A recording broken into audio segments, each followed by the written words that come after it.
नमस्कार, मैं विजय। आज झारखंड का परिचय भाग 2 लेकर के फिर से आपके सामने हाजिर हूँ। ठीक है?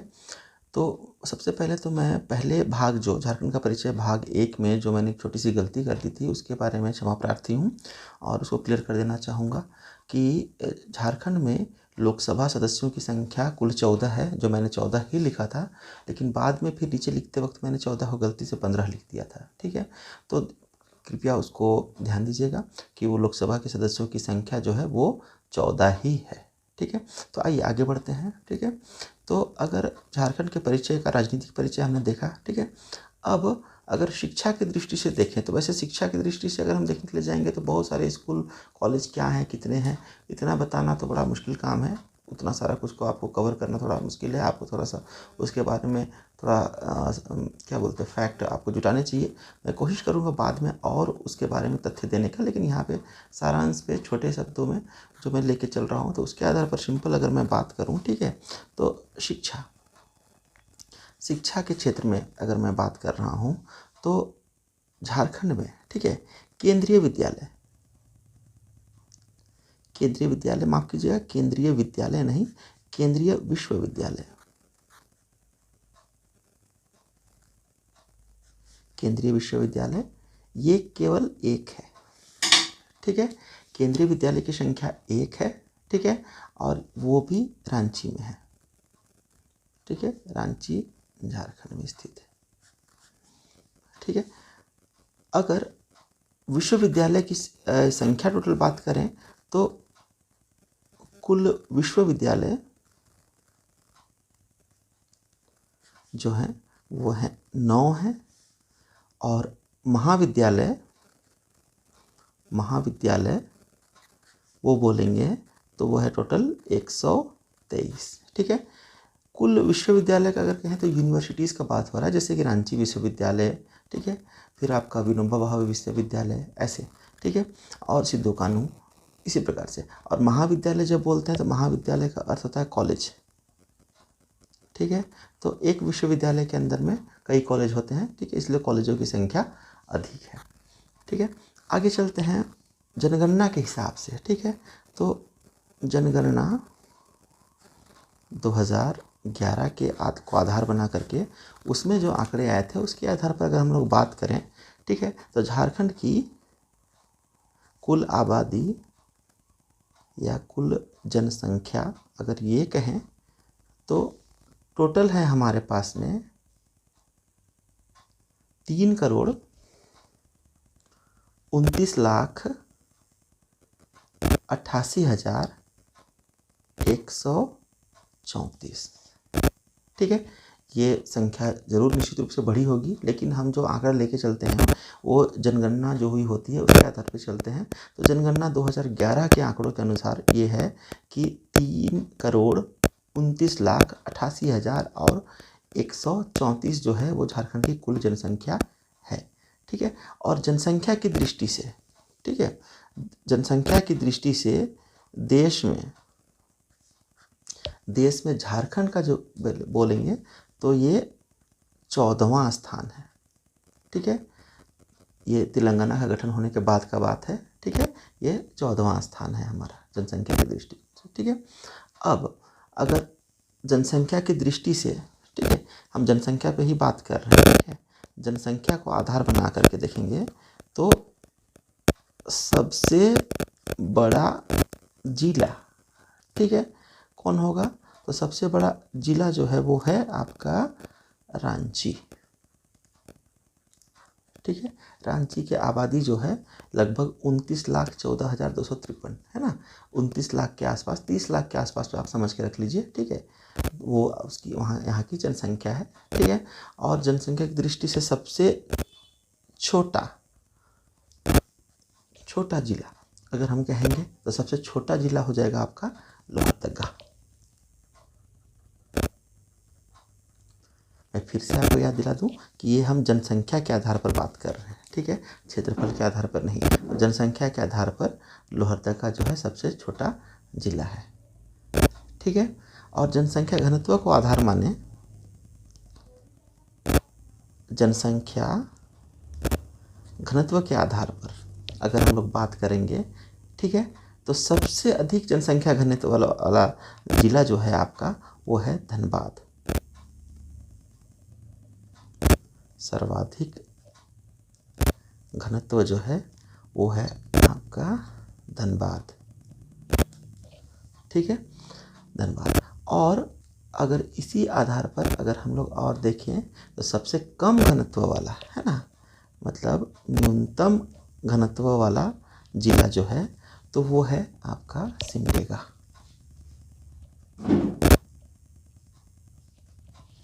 ठीक है। साक्षरता के आधार पर जब बात करें तो झारखंड की कुल साक्षरता दर जो है वो है 66.41%, ठीक है। और अगर हम बात करें सर्वाधिक साक्षरता दर वाला जिला, ठीक है, तो सर्वाधिक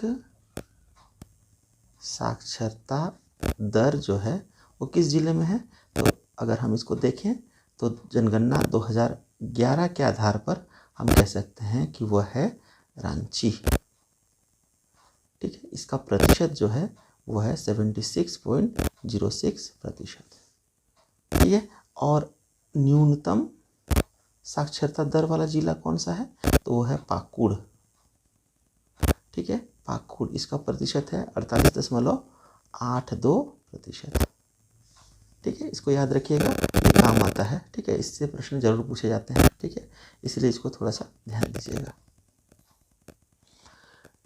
अगर राज्य की कुल जनसंख्या घनत्व की बात की जाए, ठीक है, तो झारखंड की कुल जनसंख्या घनत्व के हिसाब से इसको अगर हम देखें तो 414 व्यक्ति प्रति वर्ग किलोमीटर है, ठीक है। कहने का मतलब 1 किलोमीटर में 414 लोग रहते हैं झारखंड में, है ना, ये एवरेज है, ठीक है। तो इसके आधार पर देखते हैं कि पूरे झारखंड का हम लोग को पता चलता है, ठीक है। इसी पे हम लोगों ने देखा कि सबसे ज़्यादा घनत्व किसका है, धनबाद का, और न्यूनतम किसका है, तो सिमडेगा का, ठीक है। लिंगानुपात की बात करें, है ना, लिंगानुपात, ठीक है, महिलाओं की तुलना में पुरुष कितने हैं, ठीक है, पुरुषों की तुलना में महिलाएं कितनी हैं, ये इससे पता चलता है, ठीक है। तो लिंगानुपात की बात करें तो लिंग अनुपात के मामले में, ठीक है, झारखंड का जो स्थान है वह पूरे भारत में 14वां है। माफ कीजिएगा, यह स्थान जनसंख्या घनत्व के आधार पर है, लिंगानुपात के आधार पर नहीं है, ठीक है। जैसे हमने पहले भी देखा था कि देश में जनसंख्या के आधार पर झारखंड का कितना स्थान है, तो वो भी 14वां था, और जनसंख्या घनत्व के आधार पर कितना है, तो वो भी 14वां ही है, ठीक है। अगर इसका हम लिंगानुपात बोलेंगे, ठीक है, तो अगर इसमें जनसंख्या घनत्व के आधार पर अगर हम लोग बात करेंगे, ठीक है, तो झारखंड का स्थान पूरे देश में 14वां है, ठीक है, जो कि देश की कुल जनसंख्या के आधार पर भी हमारा झारखंड का स्थान जो है वो 14वां है, उसके बराबर है, ठीक है। लिंगानुपात की बात करें, ठीक है, लिंगानुपात जो है झारखंड का वो है 948 है, ठीक है। कहने का मतलब प्रत्येक 1000 पुरुषों में 948 महिलाएं हैं, ठीक है। और लिंगानुपात के मामले में अगर हम लोग बात करें, ठीक है, तो झारखंड का जो अनुपात है वो काफ़ी बढ़िया है, 948 1000 में, ये काफ़ी अच्छा अनुपात है, ठीक है। तो इस प्रकार जो हमने देखा झारखंड का जो परिचय है, जो ऊपरी परिचय हम बोल सकते हैं, ठीक है ना, ये विस्तार से हमने नहीं देखा है, ठीक है, ऊपर ऊपर जो सामान्य परिचय जो है वो इतना है, ठीक है, तो इसको ध्यान रखिएगा, ठीक है। तो आइए आगे चलते हैं। अब मैं आपको झारखंड की जो राष्ट्र व्यवस्था है, ठीक है, उस पर आधारित कुछ महत्वपूर्ण तथ्य हैं, कुछ महत्वपूर्ण बिंदु हैं, उनके बारे में मैं बताने के लिए जा रहा हूँ, जो परीक्षा की दृष्टि से बहुत महत्वपूर्ण है, ठीक है। आपको इनका भी ध्यान आपको रखना चाहिए, ठीक है। जैसे देखिए, एक महत्वपूर्ण बिंदु अगर हम शुरुआत करें, झारखंड की उत्पत्ति, झारखंड के का निर्माण हुआ उस समय काल से लेकर के आगे बढ़े, तो ठीक है। तो पहला प्रश्न आता है कि झारखंड का जो निर्माण है, झारखंड जो अस्तित्व में आया वो किस अधिनियम के तहत आया, ठीक है, किस अधिनियम के तहत झारखंड का निर्माण हुआ, झारखंड बना। तो उसका उत्तर है बिहार राज्य पुनर्गठन अधिनियम।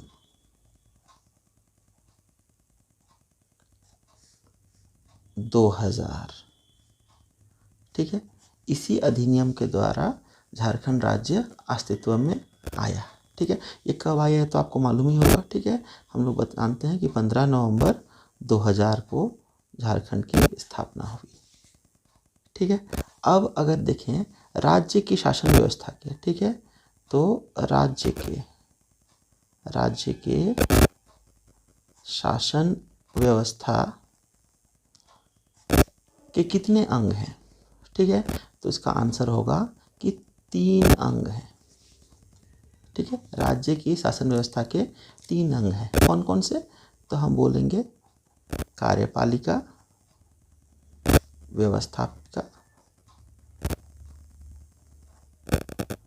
व्यवस्थापिका और न्यायपालिका। अगर आप ध्यान देंगे तो ये अगर हमारे देश के लिए भी, पूरे देश भारतवर्ष के लिए भी बात करें तो भी यही है, ठीक है। शासन व्यवस्था के 3 अंग होते हैं, कार्यपालिका, व्यवस्थापिका और न्यायपालिका। अगर राज्य के लिए भी कहे तो यही होगा, ठीक है। अगर प्रश्न है एक, ठीक है, कि संविधान की किस धारा के अंतर्गत, किस धारा, है ना, धारा पूछ दिया आपको, किस धारा के अंतर्गत राज्य विधानमंडल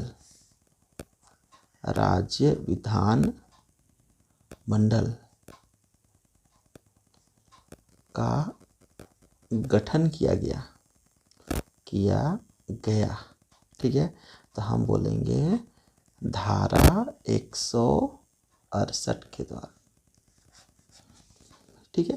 तो ये महत्वपूर्ण है, आपको याद रखना चाहिए, ठीक है। अगर पूछेगा विधानमंडल के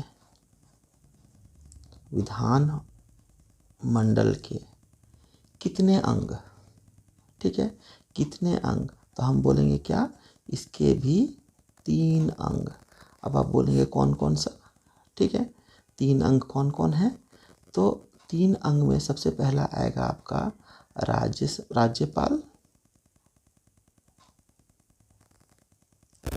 राज्यपाल, ठीक है। फिर विधान परिषद,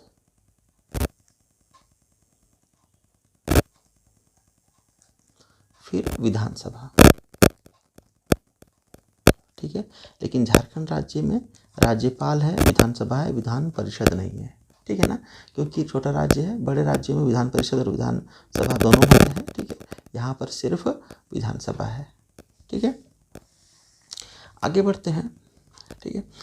अगला प्रश्न अगर हम लोग देखें, ठीक है, तो एक हो सकता है प्रश्न कि राज्य सरकार का, चाहे बोले झारखंड सरकार का संवैधानिक प्रधान कौन होता है, ठीक है।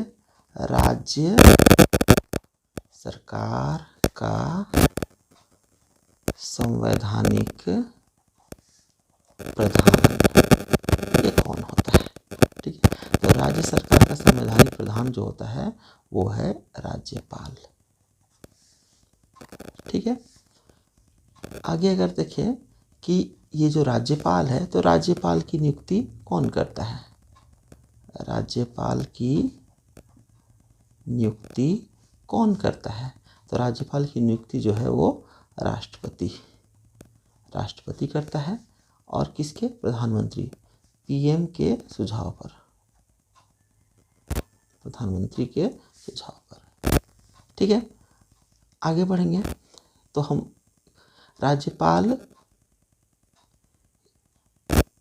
किसके प्रसाद पर्यंत अपने पद पर बना रहता है। ठीक है, मतलब किसके बाद, है ना, तो बोलेंगे राष्ट्रपति के बाद। खैर ये प्रश्न महत्वपूर्ण नहीं है उतना, ठीक है, इसलिए आगे चलते हैं। ठीक है, कि राज्य विधान सभा में आंग्ल भाषा समुदाय के लोगों का मनोनयन कौन करता है, तो बोलेंगे कि राज्यपाल करता है। ठीक है, ये एक महत्वपूर्ण पॉइंट है।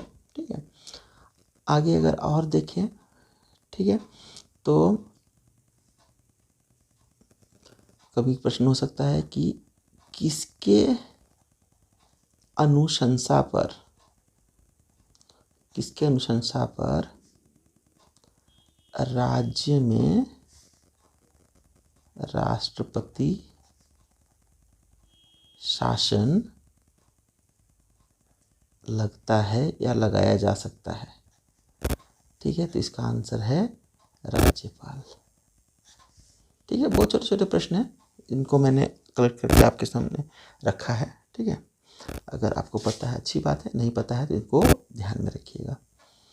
ठीक है, अब एक प्रश्न है कि राज्य विधान सभा को विघटित करने का, खत्म करने का, समाप्त करने का अधिकार किसके पास है, तो वो है राज्य के राज्यपाल के पास। ठीक है, लेकिन नॉर्मली वो ऐसा करते नहीं। ठीक है, विधानसभा का सत्र बुलाने और सत्रावसान, मतलब वो अवधि को समाप्त करने का अधिकार भी जो है वो किससे होता है, तो राज्यपाल को होता है। ठीक है, राज्य के जितने भी विश्वविद्यालय होते हैं, ठीक है, राज्य के विश्वविद्यालयों का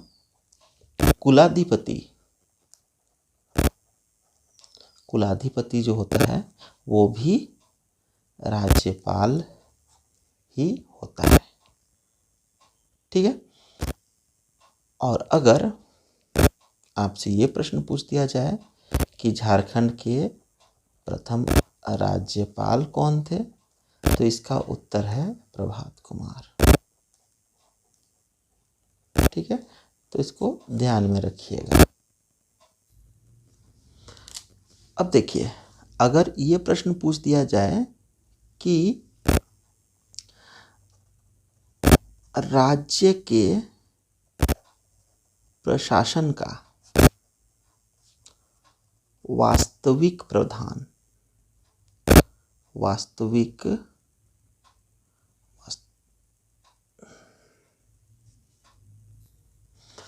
अब जैसे आपसे ये पूछ दिया जाए कि राज्य के प्रशासन का वास्तविक प्रधान कौन होता है, तो उसका आंसर होगा मुख्यमंत्री। ठीक है, संवैधानिक रूप से राज्यपाल है, लेकिन वास्तविक रूप से अगर देखा जाए तो वो मुख्यमंत्री होते हैं। ठीक है, इसी के आधार पर अगर हम ये प्रश्न आपसे पूछ दिया जाए कि राज्य के, ठीक है, राज्य के मंत्रिपरिषद का अध्यक्ष कौन होता है, तो उसका आंसर भी हो जाएगा आपका मुख्यमंत्री। ठीक है, जो मुख्यमंत्री होगा उसी को कहेंगे। जैसे अभी बोलेंगे तो हेमंत सोरेन होंगे मंत्रिपरिषद के अध्यक्ष। ठीक है, तो राज्य के मंत्रिपरिषद के अध्यक्ष जो होते हैं वो मुख्यमंत्री होते हैं। ठीक है, क्वेश्चन ये पूछेगा कि राज्य के मुख्यमंत्री की नियुक्ति कौन करता है? कौन करता है? तो इसका आंसर है राज्यपाल। ठीक है। वैसे आपको पता होगा कि बहुमत प्राप्त दल के नेता को ही, ठीक है, राज्यपाल मुख्यमंत्री के रूप में नियुक्त करता है। ठीक है, इसीलिए, लेकिन संवैधानिक रूप से अगर हमसे क्वेश्चन पूछा गया तो उसका आंसर तो राज्यपाल ही होगा। ठीक है, राज्यपाल ही मुख्यमंत्री की नियुक्ति करते हैं। ठीक है। अब कभी कभी ये क्वेश्चन पूछता है कि मंत्रिपरिषद के सदस्य जो हैं सामूहिक रूप से किसके प्रति उत्तरदायी होते हैं?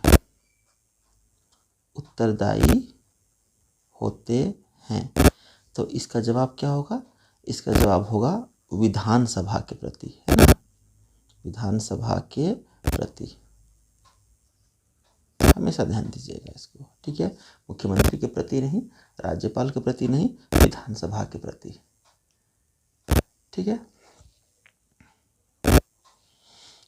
एक अगला क्वेश्चन हो सकता है आपके लिए, ठीक है, कि झारखंड के मुख्यमंत्री सहित, ठीक है, मैं कह रहा हूं कि झारखंड के मुख्यमंत्री सहित, ठीक है, मंत्रिपरिषद